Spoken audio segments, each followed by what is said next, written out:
হার্টের দিকে যদি বলি তবে রেড হক্সকে তো আমি একটু আগে এগিয়ে রাখতে চাই।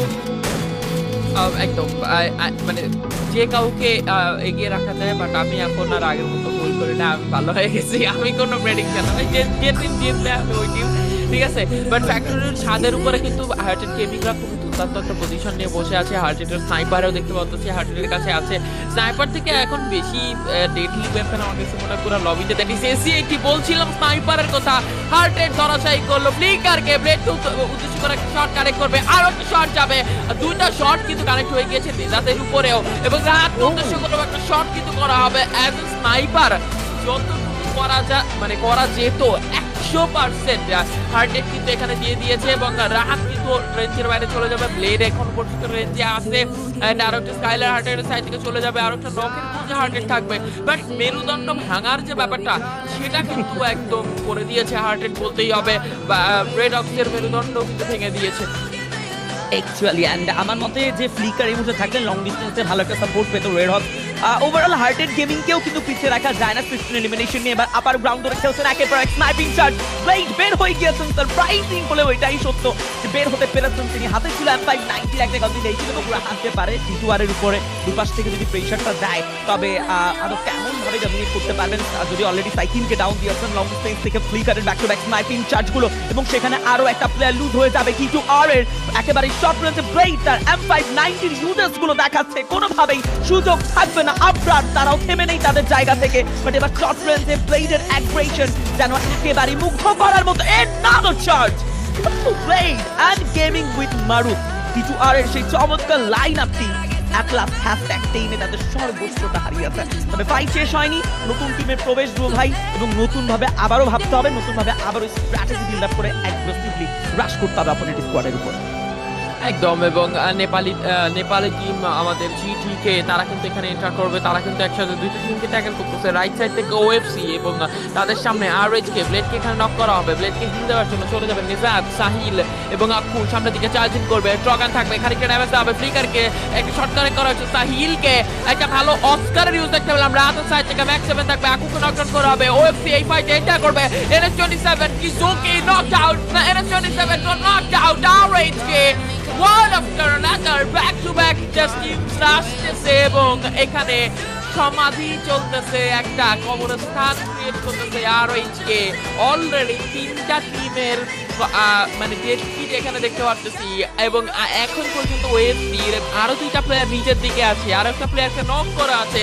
আরো কিলের জন্য আরএইচকে সামনের দিকে এগিয়ে যাবে। ফাইট যেন শেষ হচ্ছেই না, একে একে ফাইটের এই কানেকশন গুলো দেখে এবার ভীত আমরা। তবে ট্রুয়েবল যাবে নেজাদের থেকে, আরো একটা এই নেজাব হোয়াট একটা পারফেক্ট ট্রুয়েবল এন্ড নেজাদ তিনি করে দেখিয়েছেন। তিনি তার নামের যে রোলটা সেটাকে প্রপারলি ইউটিলাইজ করে। আরো একটা ফিনিশ আউট আজিম গেমিংদেরকে হয়তো বা গুড বাই দিতেই হবে খুব দ্রুত। যদি তুমি না করো, রেনক্স তোমার খেয়াল খুব সুন্দরভাবে করবে, এবং সেটাই রেনক্স করেছে। পুরো টিমকে ওয়াইপ আউট দিবে #6 এ নাম্বার 16 ডান বাই আরএইচকে অফিশিয়াল, এবং তারা আরো কিলের জন্য যেতে যাবে।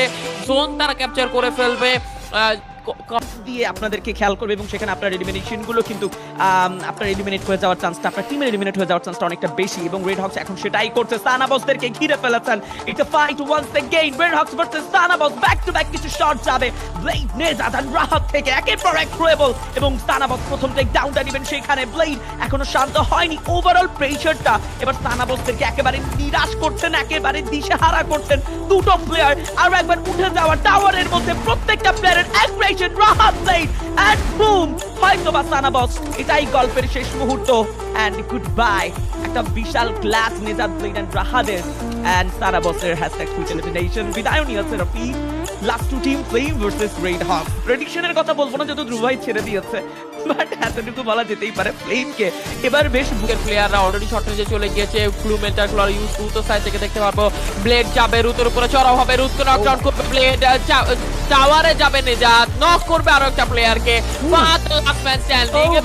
বলতে দেখতে দেখতে পুরো টিমকে ওয়াইপ আউট করবে। আর যারা এই মুহূর্তে রয়েছে তাদের অপোনেন্ট ব্লেডের উপরে প্রথম প্রেসারটা খেয়েছেন প্যারাডক্স, নিহান এন্ড সফিরা গেমিং। আরেকটা আসা থাকবে লেফট সাইডে মাহফুজ, একেবারে সামনাসামনি ফ্রন্টে রয়েছেন, বাট সেক্ষেত্রে খানিক অনেকটা জোনের প্রেসারও পেয়েছে, সেফ জোন সেদিকেই তারা রয়েছে, সেদিকেই এগিয়ে যাচ্ছে। But goodbye the Nepali team বিসিকে গেমিং, বিদায় দিতে হচ্ছে অ্যাটাক।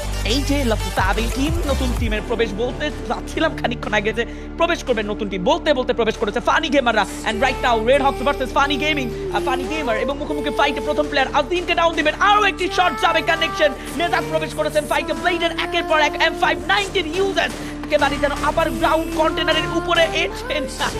নেজাদের শটগুলো ফানি গেমারদেরকে বিচ্ছিন্ন করছে মঞ্চ থেকে।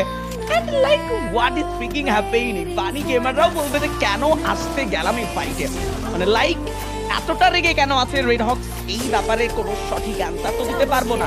বাট তাদের পারফরমেন্স দেখে মনে হচ্ছে বেশ মস্তিষ্ক বেশ উত্তপ্ত এবং বেশ রেগে তারা পারফরমেন্স করছে।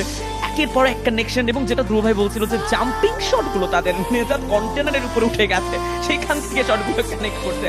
তো ওভারঅল রেড হকস একেবারেই ফর্মে আছে এবং লাইক এই ম্যাচেও হিউজ একটা এলিমিনেশন পয়েন্ট নিয়ে যাবে কিন্তু ধ্রুব ভাই। মাত্র 18টি পয়েন্ট, 18টি এলিমিনেশন পয়েন্ট রয়েছে এখনো, এন্ড 14টি প্লেয়ার কিন্তু আমরা দেখতে পাচ্ছি, তাদের 3জনকে বাদ দিলেও 11টি প্লেয়ার রয়েছে। দেখতে পারবো M79 থাকবে আব্বুর কাছে, নেজাদের উপরে ইউজ করা হবে, ব্লেডের উপরে ইউজ করা হবে এবং নিজের M79 can you believe it, নিজের M79 নিজে নক খাবে। এবং আবারও যদিও তাকে সাথে তুলে দেওয়া হয়েছে, 3টা প্লেয়ার জাস্ট ওয়েট করতেছে ট্র্যাপ যে বাড়ির ভিতরে টিমমেট মানে অপোনেন্টের প্লেয়ারগুলোকে আনার জন্য, এবং আনা হবে। একটি শট এখানে দেখতে পারবো M519 বাইরে একটা প্লেয়ার আছে, প্লেয়ার একটা ভিতরে ঢুকবে, আবার প্লেয়ারগুলো বাইরে বেরিয়ে গিয়েছে, একটা কিল তারা এখান থেকে সামহাউ কনফার্ম করবে এবং সাফিরা গেমিংদেরকে এইখান থেকে ওয়াইপ আউট করবে। 20 done by RH officials, 8 kills for blade. Hearted gaming এর তার উপরে প্রেসার যাচ্ছে, মিস্টার ট্রিপলারের হাত ধরে বিদায় হয়ে যাবে রহু, সেই কাজটি করেছেন লাস্ট 3 টিম রেড হক, তারাবস এন্ড মিস্টার ট্রিপলার, এন্ড তারাবস এন্ড মিস্টার ট্রিপলার যে ফাইটে যেত, তবে সেটা রেড হকসের জন্য একটা লাকিয়েস্ট থিং হতো।